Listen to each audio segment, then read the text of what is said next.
കേരളത്തിൻ്റെ തലസ്ഥാന നഗരിയായ തിരുവനന്തപുരത്ത് ഒരു അപ്പച്ചനും അമ്മച്ചിയും അവർക്ക് ദൈവം ദാനമായി കൊടുത്ത 7 ആൺമക്കളും 3 പെൺമക്കളും അടങ്ങുന്ന ഒരു കുടുംബം ജീവിച്ചിരുന്നു.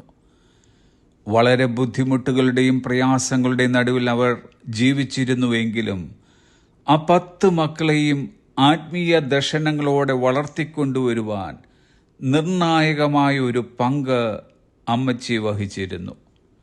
മിക്കവാറും ദിവസങ്ങളിൽ രാവിലെ തോറും അമ്മച്ചി ഉപവസിക്കുമായിരുന്നു.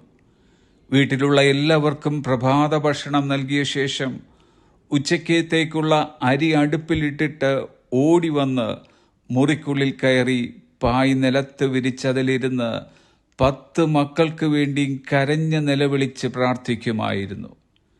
അമ്മച്ചിയുടെ നിലവിളിയുടെ ശബ്ദം ആ വീട് മുഴുവൻ മുഴങ്ങി കേൾക്കാമായിരുന്നു. അമ്മച്ചിയുടെ കയ്യിൽ ഒരു നാടൻ തോർത്തുണ്ടാകും. 2 ആവശ്യത്തിനാണ് ഉപയോഗിക്കുന്നത്. 1 തൻ്റെ തലയിലിടുവാനും 2 താൻ പൊഴിക്കുന്ന കണ്ണുനീർ ഒപ്പുവാനും. അമ്മച്ചി ആവർത്തിച്ച് പ്രാർത്ഥിച്ചിരുന്ന ഒരു വാചകമായിരുന്നു, എൻ്റെ ഒരു കുഞ്ഞുപോലും നഷ്ടപ്പെട്ടു പോകരുത്.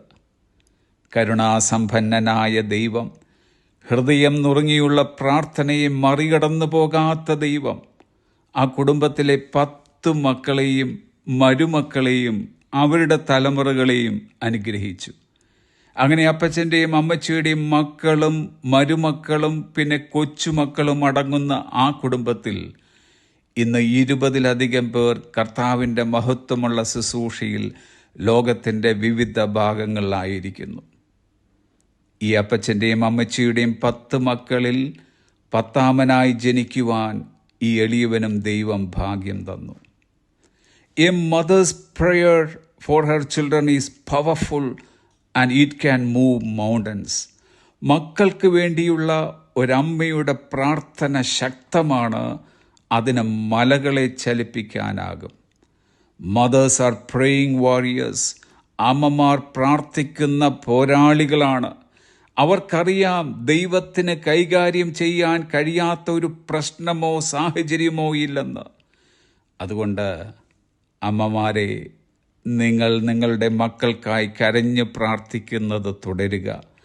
ദൈവത്തിൻ്റെ സംരക്ഷണവും ശക്തിയും നമ്മുടെ മക്കളുടെ മേൽ ഉണ്ടാകുമെന്നതിന് സംശയം വേണ്ട. പ്രതിസന്ധികളിൽ അവർ തളരില്ല. യാതൊരു പ്രശ്നങ്ങൾക്കും പരീക്ഷണങ്ങൾക്കും അവരെ മുക്കിക്കളയുവാൻ കഴിയുകയുമില്ല. തിരുവചനത്തിൽ കരഞ്ഞു പ്രാർത്ഥിച്ചിരുന്ന ഒരു അമ്മയെ നമുക്കറിയാം. അത് ഹന്ന ആയിരുന്നു. അവളുടെ പ്രാർത്ഥനയ്ക്ക് മറുപടിയായി ദാൻ മുതൽ ബേർഷേബ വരെയുള്ള എല്ലാ ഇസ്രായേലിയരും വിശ്വസ്ത പ്രവാചകനെന്നെണ്ണിയ ഒരു ശൗമേലിനെ അവൾക്കും ദൈവസഭയ്ക്കും ലഭിക്കുകയുണ്ടായി. ദൈവത്തിൻ്റെ അതിമഹത്വമുള്ള വേലയിൽ കഴിഞ്ഞ നാളുകളിൽ ഉപയോഗിക്കപ്പെട്ടവരും ഇന്ന് ദൈവം ഉപയോഗിക്കുന്നവരുടെയും തുടക്കം നാം പരിശോധിച്ചാൽ മുട്ടുകുത്തി പ്രാർത്ഥിച്ചിരുന്ന, ഇപ്പോഴും പ്രാർത്ഥിച്ചുകൊണ്ടിരിക്കുന്ന ഒരു മാതാവിനെ കാണാം. ഒരാൾ ഇങ്ങനെ പറഞ്ഞിട്ടുണ്ട്, the mother is the only person that forgets to pray for herself because she is too busy praying for her children. മക്കൾക്ക് വേണ്ടി പ്രാർത്ഥിക്കുന്ന തിരക്കിലായതിനാൽ തൻ്റെ ആവശ്യങ്ങൾക്ക് വേണ്ടി പ്രാർത്ഥിക്കാൻ മറക്കുന്ന ഒരേ ഒരു വ്യക്തി അമ്മയാണ്. ബില്ലി സൺഡേയുടെ ഒരു വാചകം അത്രേ, I don't believe there are devils enough in hell to pull a child out of the arms of a godly mother. ദൈവഭക്തിയായ അമ്മയുടെ കൈകളിൽ നിന്ന് ഒരു കുട്ടിയെ വലിച്ചെടുക്കാൻ മതിയായ പിശാചുക്കൾ ഉണ്ടെന്ന് ഞാൻ വിശ്വസിക്കുന്നില്ല. അവർ mothers are the best gift from God.